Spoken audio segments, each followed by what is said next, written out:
Sizlar bunaqa dachani aniq ko'rmagansizlar. Videoni oxirigacha ko'rsanglar, lokatsiya va narxlar bo'yicha ma'lumot qoldiraman.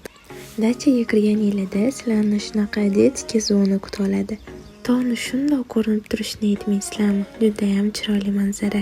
Dacha asosan oilaviy chiqishga mo'ljallanganligi uchun kichkina bolalarga barcha sharoitlar yaratilgan. Velosiped deysizlarmi, samokat deysizlarmi, mashina, hamma sharoitli imkoniyatlar mavjud. Hovliga ham shunaqa stol-stullar qo'yib qo'yishganligi menga juda ham yoqdi. Даже lялечкаlar uchun shunaqa shirin lyulkalar ham bor. Toza havoda mazza qilib o'tirishingiz uchun shunaqa kachelyalar ham bor ekan. Atmosfera, toza havo, tog' shundoq yonbag'rida oila a'zolaringiz bilan mazza qilib dam olishingiz aniq.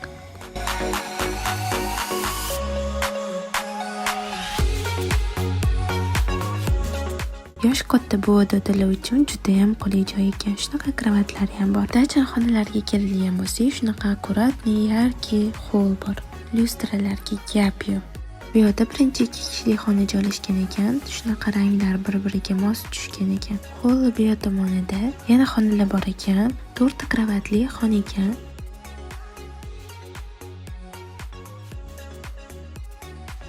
Xonalar menga juda ham yoqdi. Kichkinagina detaligacha ahamiyat berib, dizaynlari o'ylab ishlangan.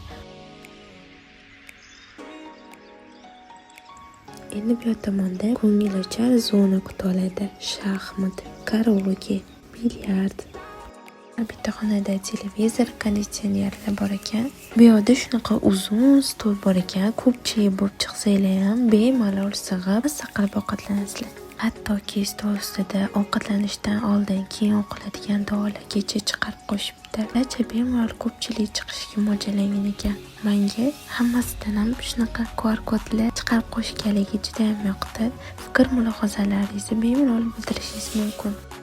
Bu yerda hovlini shunaqa tomosha qilib o'tirsanglar bo'ladi. Bu yerda oshxona joylashgan ekan. Xonaning ranglari bir-biridan ajralib turadi. Oshxonaniki bo'lsa o'ziga mos. Bunaqa chiroyli suvenirli oshxonaga mosligini qaranglar. Bu dachani boshqa dachalardan ajralib turadigan tomoni shunaqa trenajyorniy zali borligi, massajniy kreslolarni borligidir. Dachaga oila a'zolaringiz bilan, do'stlaringiz bilan kelsanglar, mazza qilib dam olishingiz aniq. Bu yerda pardaning orqasida shunaqa kinozal joylashgan ekan. Yumshoqqina divanlarda kinolar ko'rib o'tirishga nima yetsin. Dacha Bo'stonliqda joylashgan bo'lib, ish kunlari $150, dam olish kunlari bo'lsa $200 tashkil qiladi.